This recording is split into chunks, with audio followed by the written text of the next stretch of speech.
So, ano ulit ito? Financial or non-financial? Bonds payable. Financial or non-financial? Answer? Financial. Kasi may kontrata, yung bond indenture, and then, ano pa po? Magbabayad ba ng cash? Yes. Diba po? Ayan. So, for bonds, it's more formal, di ba? Compared with loans. Ayan. With notes, kasi talagang ito, ayan, may debt agreement, di ba? So, yung notes, may debt agreement, right? Kaya more formal nga yung bonds. Kasi ito, mga transactions with numerous creditors, di ba? So, yung bond issuer, transact with numerous prospective bond holders. Ayan. So, bond indenture yung debt agreement. Ha? Next po, ano pa ang mga dapat kailangan natin for bonds? O, basic lang po muna. Sa types of bonds, okay, types of bonds, what are the different types of bonds? Okay, so pwede mo siyang tingnan as to maturity.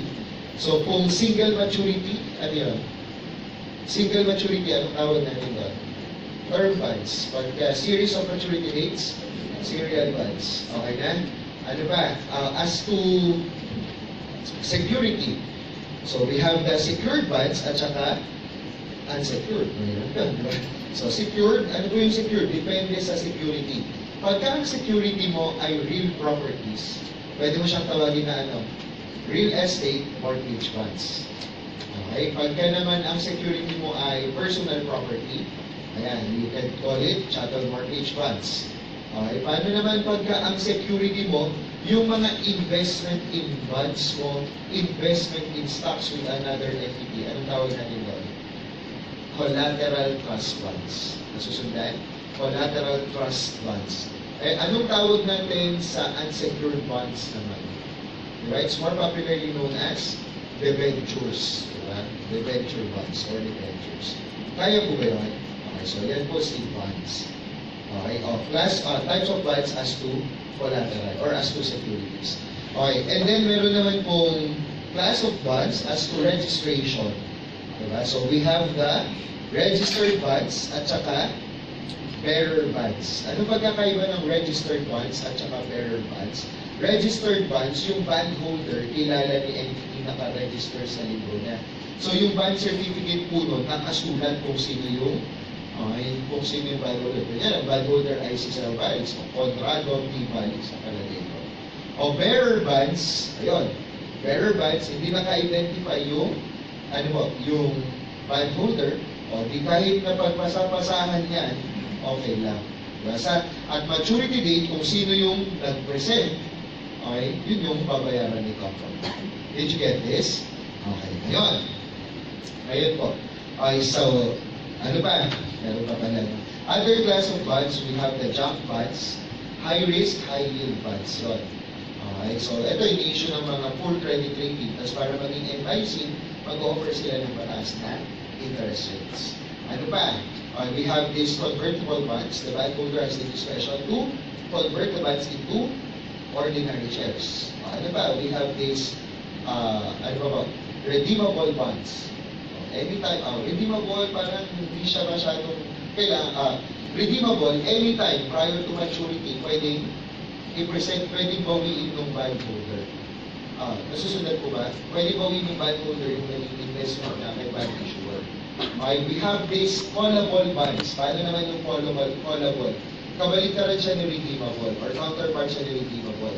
Ang callable, anytime prior to maturity, pwedeng ibalik ni bond issuer yung pera ni bondholder. Nasusundan mo? Redeemable, anytime prior to maturity, pwedeng bawiin ni bondholder yung kanyang investment. Callable, si issuer, anytime pwede niyang bawiin yung in-issue ng bonds, ibalik yung investment ni bondholder. Did you get this? Okay yun? Yes. Okay. Ngayon, measurement po ng bonds. O being a financial liability, o measurement ng bonds. Anong measurement ng bonds? O measurement of bonds. So, initial recognition, ano po? Fair value, okay, minus transaction cost. Tanda na, payable po. Kasi pagka-investment yan, di ba, plus transaction cost. Ito, fair value minus transaction cost. Okay? O, ito, generally speaking, yung transaction cost, more popularly known siya as bond issue cost. O, yung fair value, paano po dinidetermine to? Okay, ito po, dalawa lang yan, ano? Okay, tignan mo kung may quotation in an active market. Yan. Quoted price in an active market. So, paano yung quotation po? Kinote niya at 105. Ano ibig sabihin nun? Face amount times 105%. Diba? Yun yung bentahan sa active market. Okay? Quoted price. Paano mo pagka walang quoted price? That's the time na gagamitan mo ng present value of cash flows. Ito na yung common na kinocompute mo na issue price. Yung i-present value mo yung principal, i-present value mo yung interest payments. Yan. Tapos, yan na yung total present value. Nasusundan siya. So, generally, ganyan yung determination. Clear po ba ito? Okay. However, eto, possible na hindi masunod. Bakit? Kasi ang bonds, pwede mo yung i-treat as FLAC or financial liability at amortized cost. Pwede mo siyang i-treat at or i-designate at FBPL or held for trading at FBPL. Nasusundan mo? Ito So, pagka FLAC yan, amortized cost, ito yung normal. O, initial mo, applicable sa kanina pinag-usapan natin, fair value minus transaction cost. Pagka FBPL, ano siya? Parang trading securities na, fair value. And then, anong treatment mo ng transaction cost? Expense mo lang yan. Okay, subsequent, syempre, kaya siya FLAC, di ba? At amortized cost. Ito naman, fair value. Okay? O, saan papasok ang changes in fair value? Tignan mo to. O, changes in fair value. Ito, not applicable. Ini-ignore na lang yan. O, ang FBPL saan? Generally, general rule saan po? PNL. General rule PNL. O, anong exception? If the changes in fair value is attributable to credit risk, diba? Of a financial liability designated at FBPL. So, halimbawa, yung bonds po dinesignate at FBPL. Tapos, bumaba ang fair value or nag-change in fair value because of credit risk. Okay, saan daw papasok? OCI. Nasundan yun? So, pagka attributable to credit risk, changes in fair value will be presented in OCI. Kaya yan. Next, interest expense. Magkano interest expense mo? Amortized cost at the beginning of the period multiplied by EIR. Nasusundan? Ito namang FBPL, face amount multiplied by nominal interest rate. Kasi nga, hindi nagmamatter sa kanya yung trading for discount. So, hindi siya gumagamit ng amortized cost ng effective interest rate. Gets me right? Nakakuha ka. Okay. So, we will be applying these concepts after our short break. Okay lang? Break tayo mga siguro. Mabilis lang para hindi tayo siya okay lang. Pagkatapos ito, uli na tayo. Promise. Okay? So, tapos sa Thursday, leases na tayo. Leases. Sige po, gawin natin to. So, to illustrate some of the concepts that we had discussed, okay, so sagutan po natin yung mga items, So, for number 1, anong hinihingi? Net amount. What net amount was received from the bond issuance, So, on March 1, 2019, an entity issued 5,000 of 1,000 peso face value bonds at 110 plus accrued interest. Okay, so the entity paid bond issue cost of 400,000. So the bonds were dated November 1, 2018, mature on November 1, 2028, and bear interest at 12% payable semi-annually on May 1 and November 1. Okay, so magkano po ang proceeds from issuance? So proceeds from issuance for the bonds, di ba? Sabi niya, ano na po, the bonds were issued at 110, so that would be 5,000 by 1,000 by 110%, di ba? Percentage yun ng face amount. So magkano to? 5.5. Tapos sabi niya, plus accrued interest. So hindi pa inclusive dito yung accrued interest. So magkano po yung accrued interest? Accrued interest, so di ba, kasi bakit po marireceive natin yung accrued interest? Kasi ang concept niyan, pagdating ng interest date, kahit na, halimbawa, ang interest date nito ay November 1, di ba? Or semi-annual, May 1 and November 1, in-issue ng March 1, 2019. May 1, 2019, ang babayaran niya pa rin po ay yung buong interest for the 6-month period. Nasusundan mo. Kaya, ang presumption, yung portion of the proceeds that was received when the bonds were issued between interest date represent accrued interest. Nasusundan mo to. Ito, in-specify, plus accrued interest. So, magkano yung accrued interest? So, that would be, pagka-accrued, syempre, nakabase yan sa nominal. So, 5 million by 12% or 6% kasi semi-annual po. By 6%, di ba ito good for 6 months, right? Okay, so, ilang buwan na ang lumipas from the date of the bond. So, ang date ay November, in-issue ng March. November, December, January, February. So, that would be 4 months. So, 4 over 6, magkano po ang accrued interest? Magkano? 5 million times 6% times 4 over 6, please. 200,000. Ayun, so, yan yung accrued mo. And then, ano pa? O, less.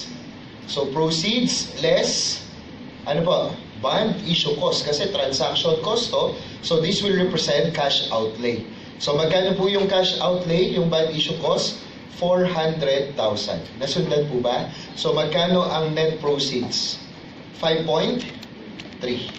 O, 5.3 million. Nakuha yan? Gets po ba to? Okay, ngayon, sige nga, entryhan natin. Ano po ang magiging journal entry? O, ano ang magiging journal entry? So, tignan mo O, ihiwalay natin yung bond issue cost para hindi magkalituan. O, dito muna po sa issuance between interest dates. So, debit cash. O, hiwalay ko yung bond issue cost sa 5.7. Nasusundan? And then, bonds payable, magkano yan? O, face amount po yan, 5 million. Di ba, ang para sa bonds ay 5.5. So, premium on bonds payable, magkano? So, premium on bonds payable po, that would be 500 initially. Okay, kasi iniwalay natin yung bond issue cost. And then, yung accrued interest po, saan mo i-credit yan? O, pwede mo pong i-credit yan sa interest expense or interest payable. Tapos yung interest, preferably interest expense. Ano? So, 200,000 para mas convenient. Para pag nagbayad ka, normal lang, debit, interest, expense, credit cash. So, mag-o-offset na kaagad. Nagets mo to? To record the bond issue cost, ano po ang entry niya? Ang entry po ng bond issue cost would be debit. Anong treatment ng bond issue cost? Adjustment po yan sa premium or discounts. Hindi na siya separately nire-recognize. Nasusundan yon. So, debit, di ba, nag-create ng premium. So, premium on bonds payable, magkano? 400,000, credit cash. Yan, 400,000. So, ganyan yung treatment niyan. Nasusundan po ba? Nakuha mo to? Kaya-kaya. So, yun So, tignan mo, magkano ang cash niya? 5.3. So, ito ang journal entry. Okay, kapag ka FLAC. Ayan, financial liability at amortized cost. O paano naman, sige, illustrate lang natin, paano po kung ang treatment niya ay FBPL? Okay, so ano ang magiging entry? So debit cash, magkano natanggap? 5.7. And then, credit bonds payable, ayan, bonds payable at FBPL, magkano? Diba? At fair value to. So, magkano yung fair value niya? 5.5. And then, interest expense, okay, for the accrued interest amounting to 200,000. Nakita po yung difference? So, walang recognition ng premium or discount. Kasi nga, hindi siya gagamit ng effective interest method. Is that clear? O, to recognize the bond issue cost, anong journal entry niya for the bond issue cost? Debit. Okay, debit expense, di ba? Yun yung treatment niya. Okay, 400,000 and then credit cash of 400,000. So, magkanong carrying amount ng bonds? Carrying amount ng bonds, 5.5. Yun kasi yung fair value. Magkanong carrying amount ng bonds? 5 million plus 500, pero binawasan mo yung premium ng 400. So, magkanong carrying amount? 5.1. Or that would be fair value of 5.5 minus transaction cost of 400. Kaya fair value minus transaction cost 100. 5.1 million. Nasundan mo siya? Okay, so again, okay, anong sagot natin sa number 1? Okay, answer po is letter C. So this would be the entries, okay, if the bonds will be treated as financial liability at amortized cost at saka pagka FDPL. Did you get this? Okay pa? Yes. Next, number 2, anong hinihingi? What amount should be recorded initially as discount or premium on bonds payable? Okay, so during the current year, an entity issued 5 million face value bonds at 110 at interest date. In connection with the issuance of the bonds, the entity paid the following costs. Okay, so tingnan mo to. Entry natin. So debit, cash, magkano po ang natanggap niya? Cash was 5 million multiplied by 110%, di ba? So magkano to? This is 5.5. And then credit, bonds payable, credit, premium on bonds payable. So ang presumption po pag hindi sinasabing FBPL, amortized cost ka lang, ha? So 5 million and then yung excess 500. Next, tas ano ang na-incur? In connection with this, the issue of the bonds, the entity paid the following cost. Lahat po yan, yung items na yan, lahat po yan ay bond issue cost. So magkano ang total bond issue cost? Total bond issue cost, please? 1.1. Okay, so anong gagawin? I-charge mo sa premium on bonds payable. Magkano ang na-create niya? 500. So, yun. Tapos, ang cash na ibinigay mo, 1.1. Pagka kulang yung premium, mag-recognize ka ngayon ng discount on bonds payable. Nasusundan siya, 600,000. Okay, so magkano carrying amount ng bonds at initial recognition date? Diba? 5.5 minus 1.1. So that would be, magkano yun? Mahirap yun. Ulit.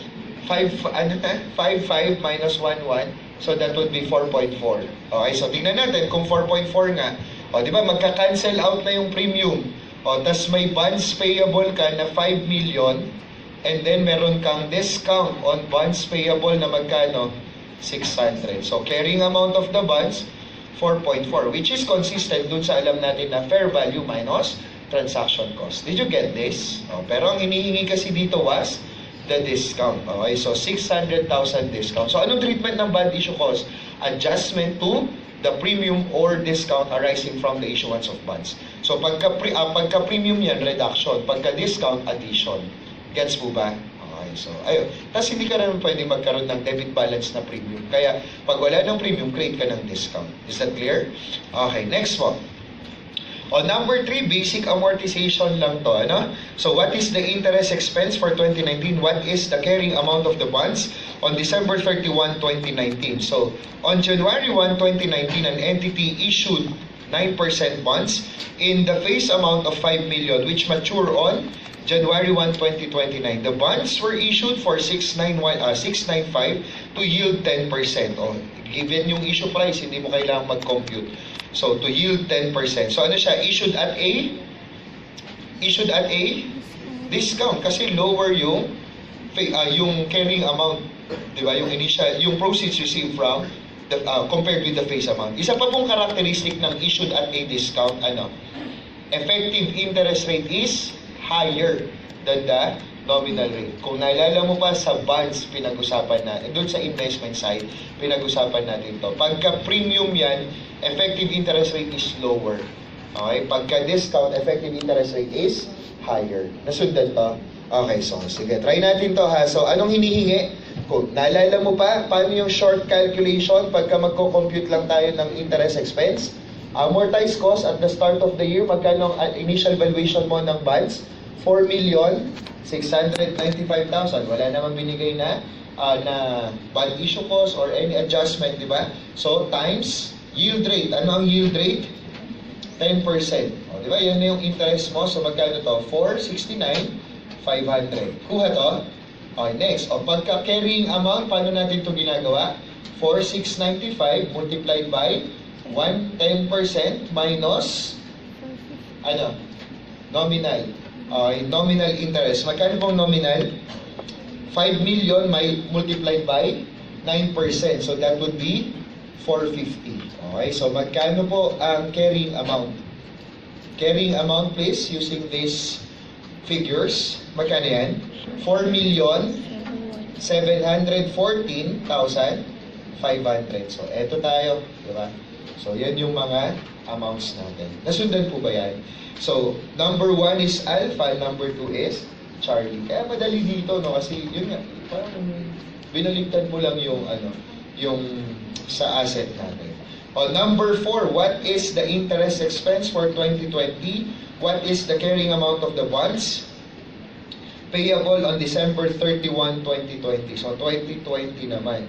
Okay, on January 1, 2019, an entity issued 10-year bonds with face amount of 5 million for 5,775. So, the entity paid bond issue cost on the same date of amounting to 100. So, magkano ang 2019, magkano ang valuation mo ng bonds? Magkano mo siya i-value? Initial recognition.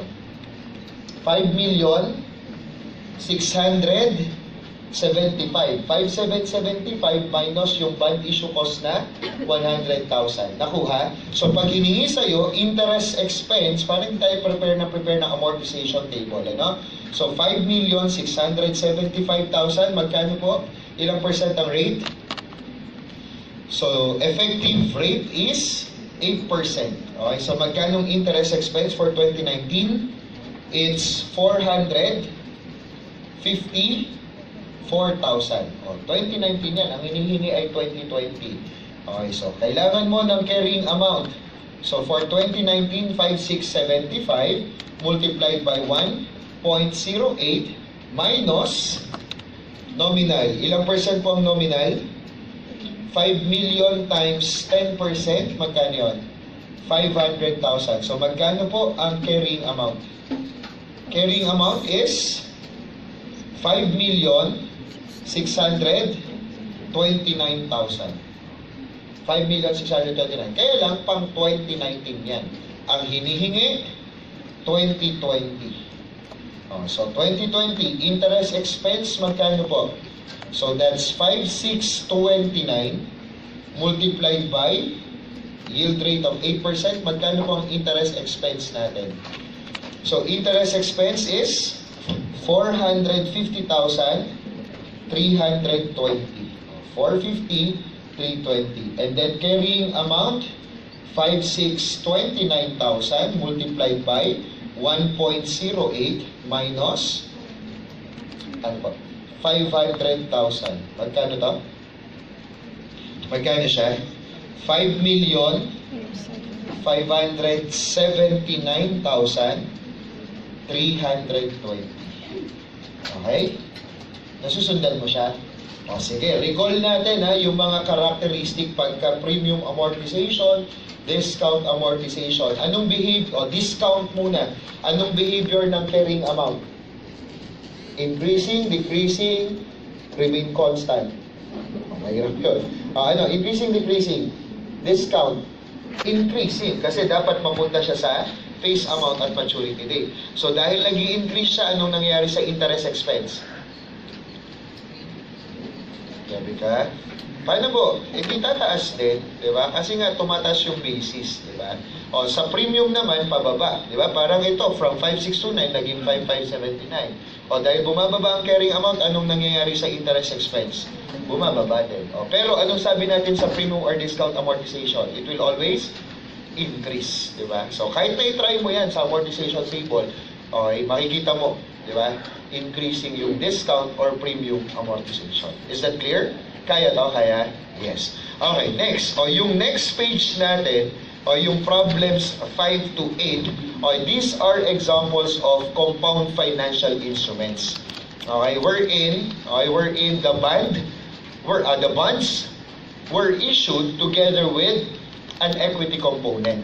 Okay, so ano po ang magiging treatment mo if the bond was issued as a compound financial instrument? Pagka compound financial instruments yan, anong sabi niya? The proceeds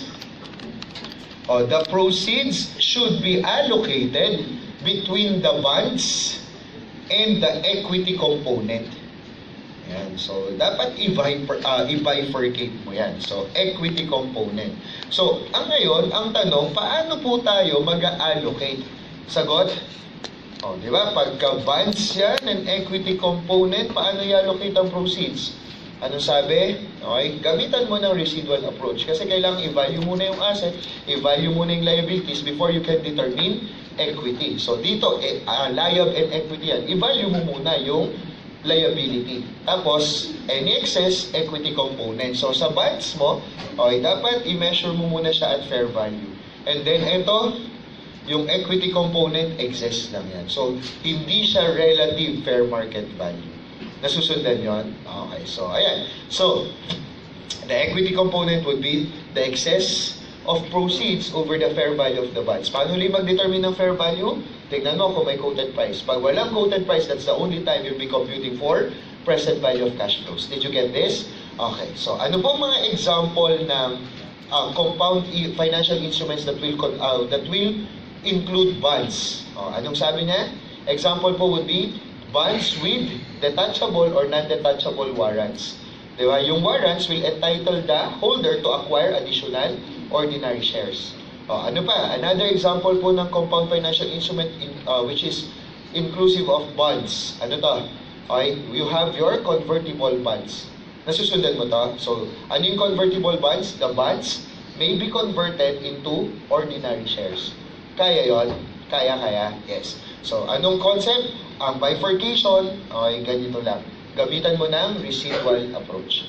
Okay na? Kaya to? Sige, gawin natin. Number 5. Paano po ang accounting transaction? An entity issued 5 million, ang carrying amount of bonds, increase in equity as a result of the issuance of bonds, and then share premium from the subsequent exercise of all warrants. An entity issued 5,000 of 8%, 10-year 1,000 face amount bonds with detachable warrants at 110. So, magkano proceeds? Magkano proceeds? Siyempre, dapat doon tayo, yun yung kaya nating identify. Magkano proceeds? Proceeds amounted to 5 million multiplied by 110. Okay, so that would be 5.5 billion. So, ito yung i-allocate natin between the bonds, okay, and the warrants. Nasusundan na? Anong basis ng allocation? Residual approach. Okay. Ano sabi? Each bond carried a detachable warrant for 10 ordinary shares of 100 peso par value at a specified option price of 120. Okay. So, immediately after issuance, the market value of the bonds without the warrants was 4.8 and the market value of the warrants was 1.2. Okay. May gamit po ba yung market value of the warrants? Answer? Wala. Kasi ano lang siya? Residual approach. Is that clear? So, magkano ang allocated sa bonds? Sagot? 4.8. And then, 5.5 yun. 5.5 minus 4.8, 700. Nasundan mo siya. So, magkano initial carrying amount ng bonds? 4.8. Magkano initial carrying amount ng share warrants? 700. Did you get this? Ano po ang journal entry ng transaction na to? So, debit cash, magkano? 5.5. And then, issue tayo ng bonds. Bonds payable, face amount, 5 million. Pero magkano valuation ng bonds? 4.8. 5 million ang face, so recognize tayo ng discount on bonds payable. Magkano? 200. Para maging 4.8 yung balance. Gets po ba? Okay, next. And then, share premium, share warrants outstanding, or simply share warrants outstanding, 200,000. Okay, so magkanong bonds? 5 million minus 200, 4.8. Magkanong share premium, share warrants outstanding? 200. Kaya to? Gets na, gets na? Okay, 700 po talaga to. 700. Nasundan na? Okay na to? Sige. Next, so anong sagot po sa number 1? Bravo. Number 2, delta. What is the share premium from the subsequent exercise of all share warrants? After po nung date ng transaction na to, yung issuance, i-account mo na separately yung bonds. Tapos yung share warrants, ganito lang, pagka in-exercise yung share warrants outstanding po, papasok sa share premium na related dun sa shares na in-exercise niya.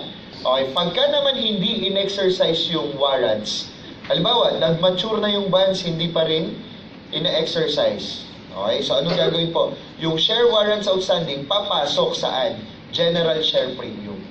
Nasusundan mo? So, regardless, whether i-exercise yan or hindi, saan lang siya papasok? Share premium. Pero yun nga lang, i-specify, no? Pagka in-exercise, dun sa related, share premium no related shares. Pag hindi in-exercise, general share premium. Kuha? Tingnan mo to. I-exercise natin. Date of exercise. Pag po na-exercise ang warrant, alamin mo, ang key dito, alamin mo kung ilang shares ang may issue because of the exercise of the warrants. Ilang shares po? Sabi niya, each bond will entitle the bondholder to acquire how many OS? Magkano, ilang OS po mabibili niya for each bond? 10. Ilan ang bonds? 5,000. So, 5,000 times 10. So, 50,000 shares. Diba? 50,000 shares yung i-issue. Diba? Ni company. Issue po natin. Magkano niya bibilin? Magkano niya bibilin? Nung bondholder, magkano niya ibibilin? Okay, 120. So, the company, pag in-exercise yun, debit cash, 50,000 shares multiplied by 120. Okay to? So, magkano siya? 6 million pesos. Tapos, kasama, nung consideration received, syempre mawawala na po yung share premium, share warrants outstanding. Kasi na-exercise na, di ba? So, magkano yun? 700. And then, issue tayo ng OS. Okay, magkano? 50,000 multiplied by par value of how much? 100. So, magkano to? 5 million. So, magkano ang magiging share premium? Ordinary shares. 1.7 million. 1.7 million. Nasusundan mo siya? Nakuha na? Tingnan mo ha. What is the share premium from the subsequent exercise of all share warrants? Anong sagot? Ang sagot po ha, the intention was, ito, yung i-credit sa share premium, 1.7. Di ba po yung share premium, share warrants outstanding, share premium na yan. So parang ang net effect dapat 1 million. Yung intention po nung problem was, magkano yung na-create na share premium from the exercise. So ito yung, yan. Pero kung ang tinanong sa'yo, how much is the net effect, then that's the time na isasagot mo, 1 million. Nakuha? So net effect sa total share premium would be 1 million. Pero yung intention niya was, arising from the issuance, so share premium OS yun. So that would include yung cancellation ng share warrants outstanding na papasok sa OS lang. Share premium OS lang. Did you get this? Okay, next. So yan yung entries mo. Number 5. Number 5. 6, sorry. Yung sa sobrang nag-enjoy ako, ayoko siyang matapos. Sige. Number 6.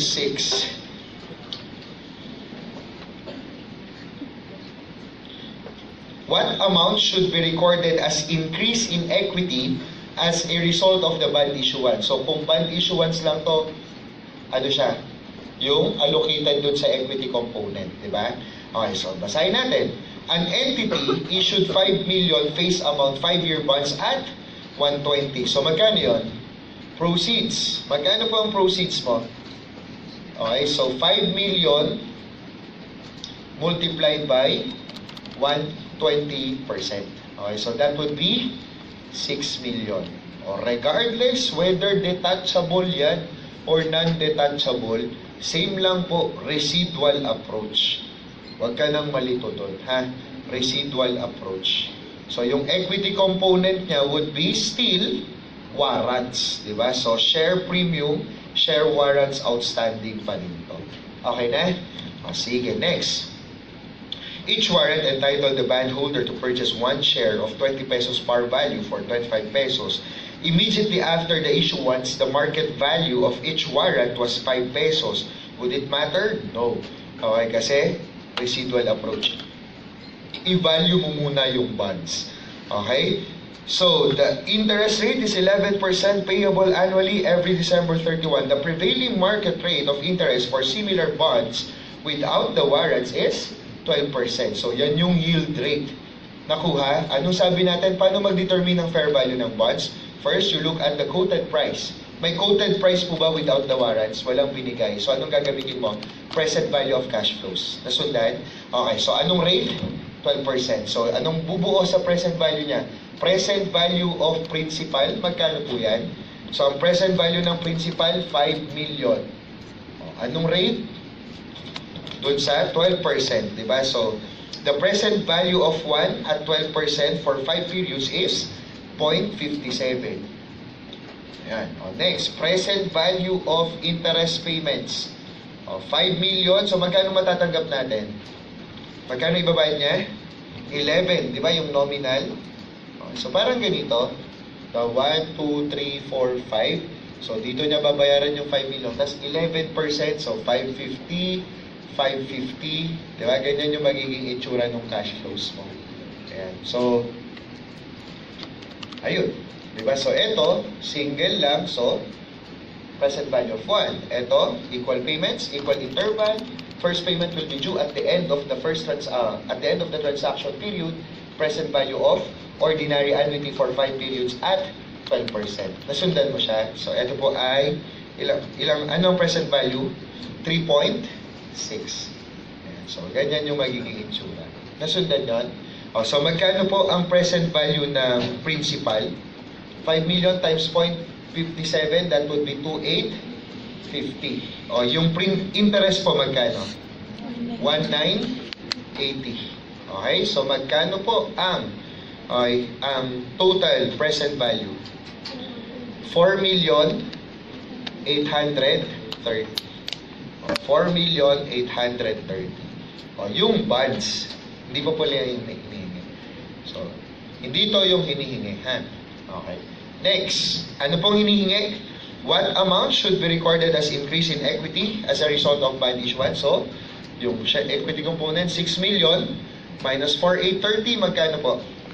1,170. So, 1,170. So, answer for this one, it's letter A. Kaya? Gets na? Yes. Next po. Number 7. What is the equity component of the original issuance of the convertible bonds? So, ganun ulit. Same question, di ba? So, proceeds. I-bifurcate natin, di ba? Yung instruments. An entity issued 5,000 convertible bonds with 1,000 face amount per bond. The bond matures in 3 years and are issued at 110. So, magkano po yan? Proceeds mo? 5.5. So, 5 million times 110%. Bonds. Tapos, ito naman, ang equity component na would be conversion option. Pero part pa rin yun ng share premium. So, share premium conversion option. Okay, game. So, interest is payable annually every December 31 at a nominal 6% interest rate. Each bond is convertible at any time up to maturity into 100 shares with par value of 5 pesos. It is reliably determined that the bonds would sell only at 4.6 without the conversion privilege. So yung bonds mo 4.6 lang. Magkano share premium conversion option mo? 900. Eto na yung sagot natin. Entryan natin. Anong entry? Debit. Cash. Magkano? 5.5. Nasundan? And then, ano pa? Bonds payable. Magkano po ang bonds payable at face amount of 5 million, and then discount on bonds payable. Magkano po yung discount on bonds? 400. Kasi ang valuation niya 4.6. Para maging 4.6 yung 5 million, recognize ka ng 400. Nasundan mo siya. And then credit, share premium, conversion option, 900. Pagka kinonvert, papasok yan sa share premium OS. Pagka hindi convert, nag-mature yung bonds, pagka isasara mo na yan, share premium conversion option, credit, general share premium. Did you get this? Okay, next. Last problem for tonight. Problem number 8. Problem number 8 po. Anong hinihingi? What amount of share premium should be recorded as a result of the conversion?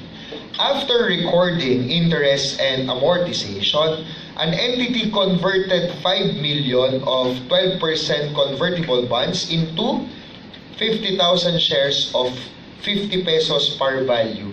On the conversion date, the carrying amount of the bonds payable was 6 million. So kung 6 million siya, paano yun? Diba? Ang face niya daw ay magkano?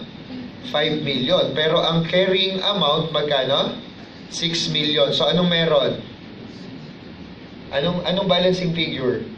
Yung premium on bonds. Kasi kailangan natin sa entry, no? So magkano ang premium? 1 million. Nasundan yan? Next. The market value of the bond was 6.5. Would it matter? Hindi po, kasi subsequent na to, no?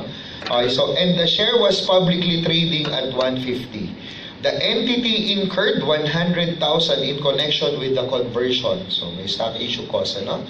When the bonds were originally issued, the equity component was recorded at 1.5. So, may outstanding na share premium conversion option na 1.5.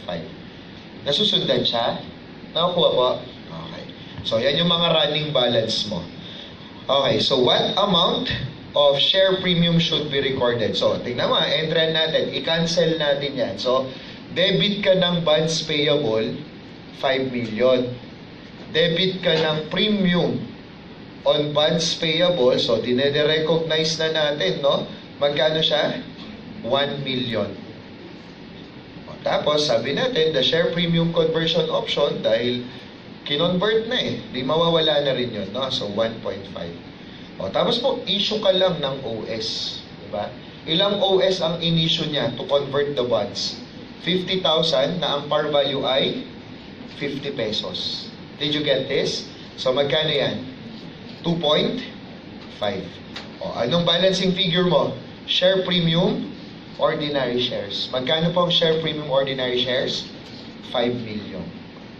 Nasundan? Ano na lang transaction ang hindi mo nare-record? Yung bond issue cost, stock issue cost. Anong treatment ng stock issue cost?